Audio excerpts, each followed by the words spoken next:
घर की लाडो। रात के 12 बज रहे थे, उसका फ़ोन आया। हेलो, किसी ने फुसफुसाहट भरे लफ्ज़ों में कहा। हाँ बोलो, उसने भी हौले से कहा। सब तैयारी हो गई क्या? सुबह 4 बजे की बस है। मैंने अपने कपड़ों का बैग तो पैक कर लिया है, पैसे और गहने लेने हैं। अपने सब डॉक्यूमेंट भी ले लेना, हो सकता है दोनों को नौकरी करनी पड़े। नया घर संसार जो बसाना है। ओके, मैं सब कुछ लेकर तुम्हें कॉल करती हूँ। उसने सबसे पहले माँ की अलमारी खोली और उसमें से गहनों का डिब्बा निकाला। अपने लिए बनवाया गया मंगलसूत्र बैग में डाला, अंगूठी और झुमके पहन लिए। चूड़ियों का डिब्बा उठाकर बैग में डाल रही थी कि माँ की तस्वीर नीचे गिर गई।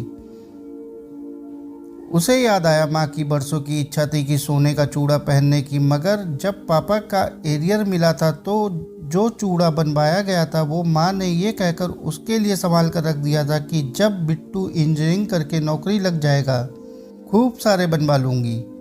अभी तो तेरी शादी के लिए रख लेती हूँ, मेरी लाडो कितनी सुंदर लगेगी। उसने तस्वीर वापस अलमारी में रखी और चूड़ा बैग में रख लिया। अब बारी थी नकदी की।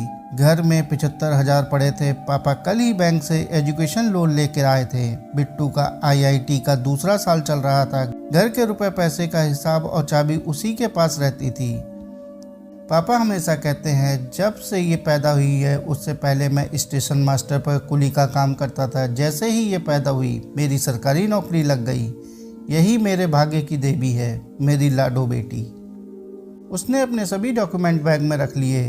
अब उसे चेक करना था कि घर में कोई जग तो नहीं रहा, सब सो तो रहे हैं ना। सबसे पहले उसने बिट्टू के कमरे की दरवाजे के अंदर झांका। बिट्टू अभी तक पढ़ रहा था। उसकी खाने की थाली वैसे ही ढकी पड़ी थी जैसी वो रख कर गई थी। अगले कमरे में झांका। माँ गहरी नींद में सोई थी दवा लेकर। माँ हमेशा कहती है, इस दवा में कोई गड़बड़ तो है जो मुझे बहुत नींद आती है। ये मुझे शुगर भी बहुत बुरी बीमारी है, लगकर ख़त्म ही नहीं होती। दरवाजे की झिर्री में पापा दिखाई दे रहे थे। वो अपनी वर्किंग टेबल पर बैठे व्यापारियों का वही खाता तैयार कर रहे थे। अभी कुछ दिन पहले ही उन्होंने नया काम ढूंढा था। पापा कहते हैं, कॉमर्स पढ़ा हूँ, वही खाते भूलने लगा था। चलो इससे भूलूंगा भी नहीं और एक्स्ट्रा इनकम भी हो जाएगी। सब अपने अपने काम में व्यस्त थे। वो अपने कमरे में आई और उसे फ़ोन लगाया। सब रास्ते साफ है, सब अपने काम में लगे हैं। मैं चुपचाप घर के बाहर निकलूंगी, उससे पहले फ़ोन करके बता दूंगी। अच्छा, तुमने गहने और पैसे ले लिए ना? हाँ ले लिए। तुम बार बार गहनों और पैसों का क्यों पूछ रहे हो? मैंने कहा ना ले लिए। अरे बाबू, वो इसलिए कि नया घर संसार बसाना है। नई जगह जाते ही काम थोड़े मिल जाएगा, तो हमें घर के रूटीन कामों के लिए पैसा तो चाहिए ही। मेरा मोबाइल भी बहुत पुराना है, मुझे नया मोबाइल भी लेना है और फिर कोई ना कोई नौकरी पकड़ लूँगा जिससे हम आराम से ज़िंदगी गुजारेंगे। सुनो, एक बात पूछूं? क्या तुम में इतनी हिम्मत नहीं कि मुझे कमा कर अपने पैसे से रख सको, खाना खिला सको? ऐसी बात नहीं है बाबू, तुम बिन रहा नहीं जाता और हम जाते ही मंदिर में शादी कर लेंगे और काम मिलेगा तो आराम से जिएंगे ना। सुनो, तुम एक काम करो, अभी भागने का प्लान कैंसिल करते हैं। पहले तुम काम करो और इतना पैसा कमा कर इकट्ठे कर लो कि 2 महीने तक काम ना भी मिले तो हमें भूखे मरने की नौबत ना आए।